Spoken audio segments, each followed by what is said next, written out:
అందరికీ నమస్కారం. ఇప్పుడు కేవీఆర్ ఇష్యూ అందరికీ తెలిసిందే. ఆ కేసు విషయంలో నేను సరూర్ నగర్ పోలీస్ స్టేషన్లో సిఐ మీద కంప్లైంట్ ఇచ్చాను. ఆ కంప్లైంట్ త్రూ మళ్ళీ నా మీద ఆంధ్రాలో 0 ఫైల్ ఎఫ్ఐఆర్ అయ్యిందని చెప్పేసి న్యూస్ వస్తుంది. ఇప్పుడు కేవీఆర్ తీసుకుపోయి అక్కడ ఎక్కడో జైల్లో పెట్టేశారు. ఇప్పుడు నా పిల్లలు నన్ను కూడా అరెస్ట్ చేస్తే నా పిల్లల పరిస్థితి ఏంటి, నా పిల్లలు ఎక్కడ ఉండాలి, నా పిల్లలు ఎవరు చూసుకుంటారు,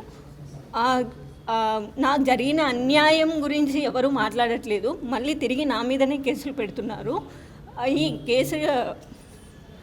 ఈ టెన్షన్లో భయమేసి నేను మళ్ళీ స్టేట్ ఉమెన్స్ కమిషన్ ఆఫీస్కి వచ్చేసి ఇక్కడ కంప్లైంట్ ఇచ్చాను ఆ సిఐ పైన.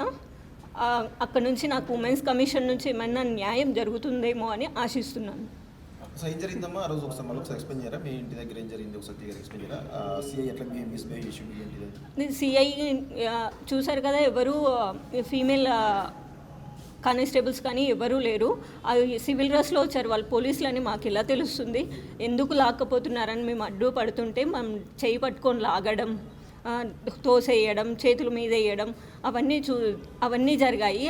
దాన్ని రిలేటెడ్గా నేను కమిషన్లో కంప్లైంట్ చేశాను. ఉమెన్స్ కమిషన్లో కంప్లైంట్ చేశాను. ఆ సిఐ మీద కేసు అనేది ముందుకు తీసుకెళ్ళాలి. ఉమెన్స్ కమిషన్ నుంచి ఏమైనా న్యాయం జరగాలి నా తరపు నుంచి. నాకు 0 ఎఫ్ఐఆర్ అయింది. దాని గురించి కూడా ఏదైనా న్యాయం జరగాలని కోరుకుంటున్నాను.